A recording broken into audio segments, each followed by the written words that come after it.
Hey everyone, welcome back to Alf's Mustang Garage. So if you watched our previous video, we showed you how to remove the 6-cylinder engine out of the 66 coupe. So today, we're going to install the engine. Or install a new engine. But anyway, so one of the first things that I do before I actually stab the engine down in here, if you have an automatic car, I like to make sure that the torque converter didn't fall out, because sometimes just the process of removing your engine, your torque converter can kind of come out a little bit. So if it's not in all the way, it's going to put a binding issue when you're trying to mate these two together. So what I do is just kind of you want to just kind of turn this and jiggle it a little bit to make sure it didn't fall out. If you want to really be sure, you can actually kind of pull it out a little bit like this. And as you turn, it has splines that it's going to spline into.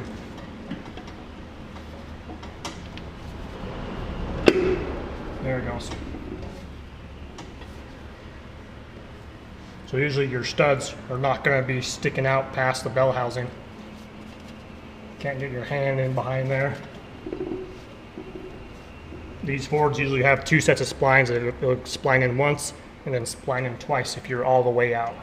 So anyways, that's just kind of something I like to double check before I actually throw the engine in. I like to orient one of the studs downward so it's easier to align as I'm doing the mating process. And now we're ready to raise the engine up and get this thing together.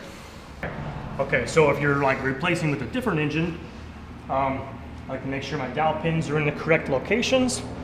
Make sure there's either my pilot bushing and bearing for a manual transmission, or that's all removed for an automatic transmission. We actually just removed the pilot bearing and bushing from this crankshaft because this donor engine came from a car that had a manual transmission. So we had to pull that out, otherwise it won't accommodate the nose of your torque converter. So there's actually a video for that just right here if you want to click on that. We're just making sure everything's ready, the flex plate's back on, the dowel pins are in the correct locations, the pilot bushing's been removed, so this engine is ready to go into the car. So the key to getting this installed as easy as possible is make sure you're hooked up correctly, you have a good angle. I like to be slightly angled downward just to get it into the transmission and get my motor mounts lined up and all that fun stuff. So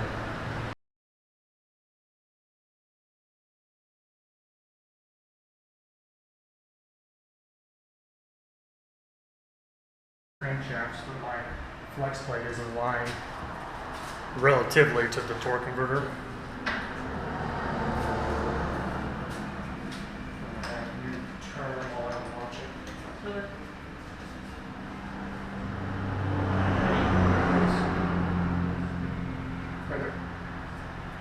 I just want to hold it pointed down, and I got a stud pointed down and a flex plate pointed down, so I'm close enough to where I can make minor adjustments once I'm there.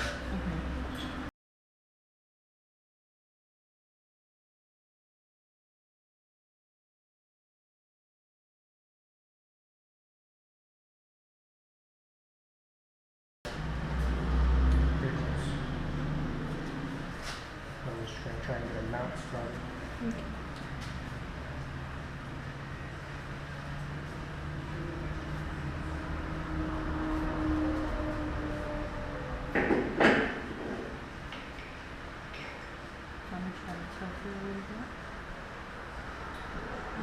Okay. Okay. So what we've done is we've got one mount started. None of the bolts are tight. The threads are just started. And then as we lower, this engine is going to kind of tilt into place on the other side, and we'll get the other mount in. And at the same time, we're trying to pay attention to the transmission here so we can get the dowel pins lined up on that. Nice and slow.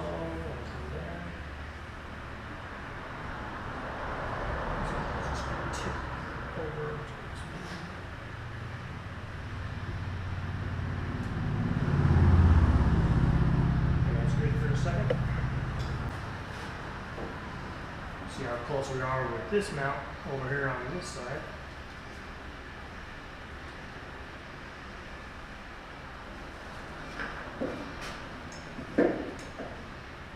Okay, come down a little bit, nice and easy.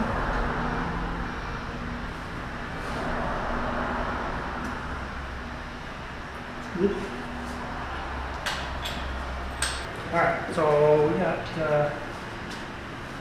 these are started. Let me see where this transmission is.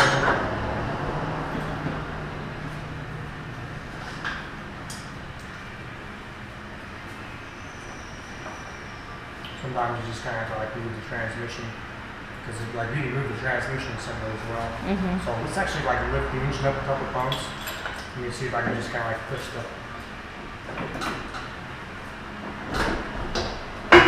Yeah, perfect. Both dowel pins are started.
Okay, so while we have our starter motor out, it kind of makes it really easy and convenient to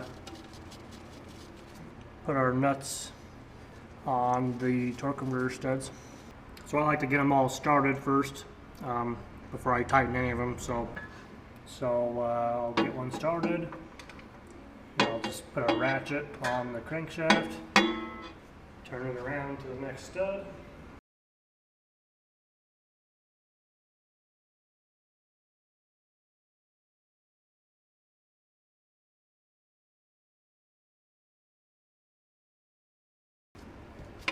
Okay, then I go around snug, tighten these up.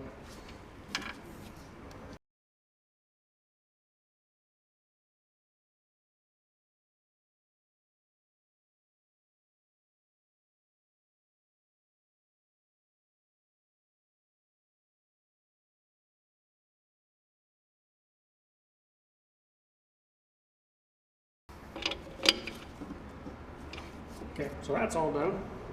So while we're right here, we're going to get the starter motor back in that we took out. So the exhaust manifold is currently off, which makes this particular part of the job like way easier.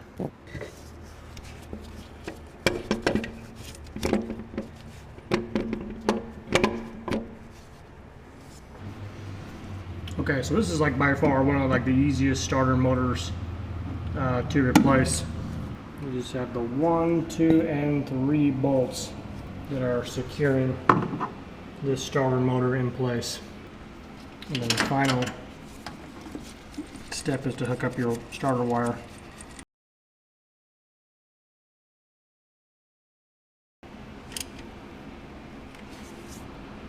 Okay, so we're putting our alternator back on with our 6-cylinder here.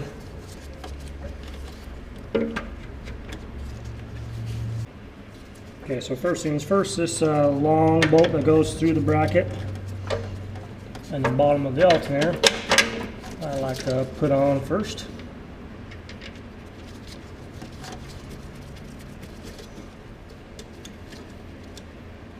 and leave loose. This right here is our ground wire for all alternators, so I'll put that on while I have easy access.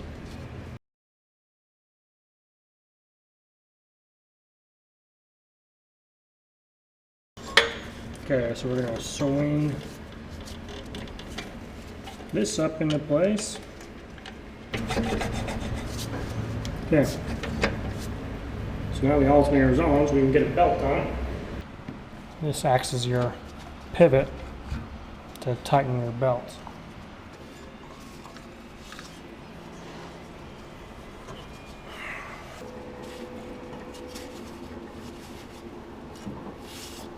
So usually you're pretty safe to put a pry bar just down here between the alternator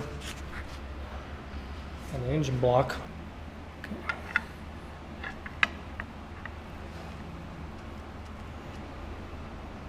And then while holding that,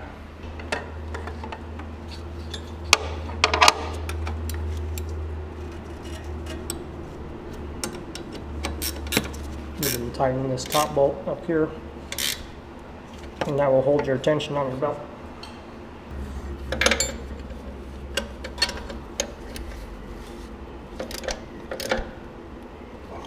Okay. Bottom bolt is tight, top bolt is tight, belt is tight. So your alternator is good to go.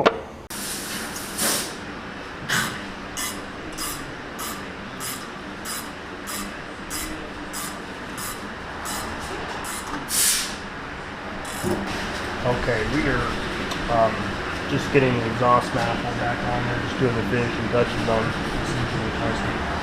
So the reason for the original manifold, we do have a new bolt set for it. Try to get a new stud. But we are going to use a gasket just because this manifold is pretty pitted, and so originally if this was a nice, freshly machined surface along with the cylinder head, actually we're going to use a gasket, but we're going to use a gasket in this case.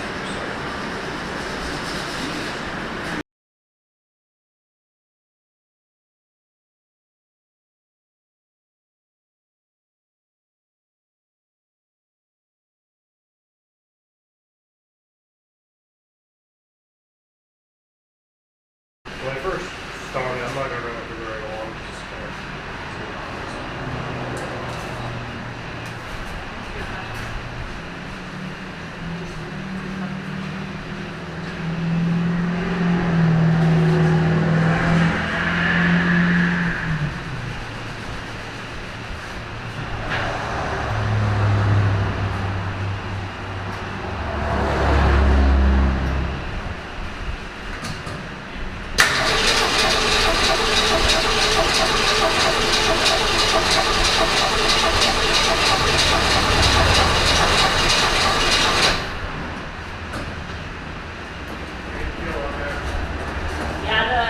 filter filled up.